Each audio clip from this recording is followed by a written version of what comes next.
My wife told me she needed excitement. I didn't know she meant her ex. The message came in while I was finishing a late shift. It was just a short text from my wife, Lauren, saying we needed to talk when I got home. The wording was ominous, the kind that twists your stomach before you even know why. My mind raced through a dozen scenarios on the drive home, each one worse than the last. Had something happened to her parents? Was there a problem with the house? Nothing prepared me for the truth? When I stepped through the front door, the house was quiet, too quiet. Lauren was standing in the kitchen, her arms crossed like she'd been rehearsing something difficult. I tried to keep my voice light. I asked if everything was okay. She let out a long sigh, a sound that made me feel like I was already exhausting her.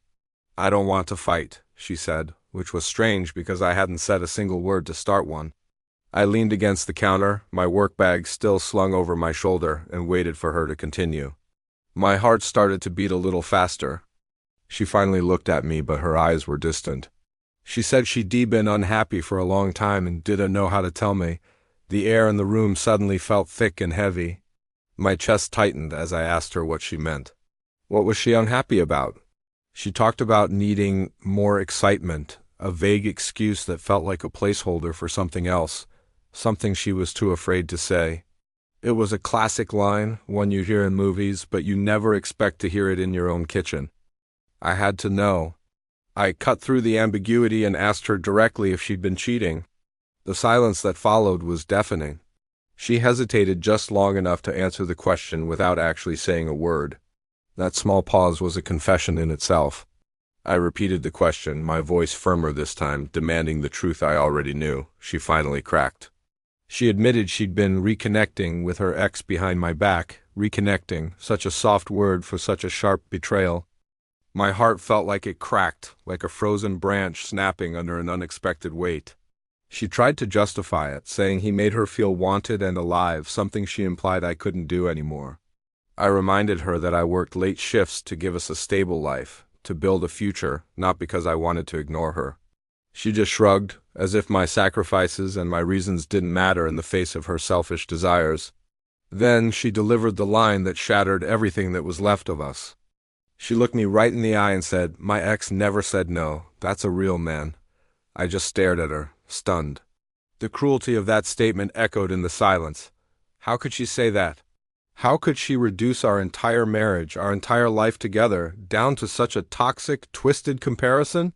She stepped toward me then, telling me not to overreact, as if I was the one creating the drama. But I had heard enough. Without another word, I walked to our bedroom, pulled her suitcase from the top of the closet, and placed it on the bed. She followed me, her voice rising in panic, demanding to know what I was doing. I told her calmly that I was giving her the freedom she so clearly wanted. The tables had turned. Suddenly she was begging me not to make impulsive decisions. I turned to her and said, "You're the one who made impulsive decisions, and you made them months ago." Just then the doorbell rang. Lauren froze, her face draining of all color. I walked past her, my steps feeling strangely steady, and opened the door. Her ex was standing there, leaning smugly against the doorframe like he owned the place. He smirked at me and asked if Lauren was ready to go. I just stepped aside, pointed toward the bedroom, and told him her suitcase was waiting. Lauren shouted from behind me that I was being unfair. I looked back at her and said that fairness died the moment loyalty did. She stormed out, tears streaming down her face, while her ex wrapped a comforting arm around her. I didn't watch them leave. I just shut the door behind them and let the silence sink in. It was a heavy, suffocating silence, but underneath it, there was a strange sense of relief. The fight was over. The lie was over. The next morning, I found a note from her on the kitchen counter. It said she'd be back after she cooled off. I tore it in half and threw it in the trash. She didn't get to decide the timeline anymore. By noon, my phone was blowing up with messages. She blamed me for pushing her away, for overreacting, for ruining everything. I didn't reply.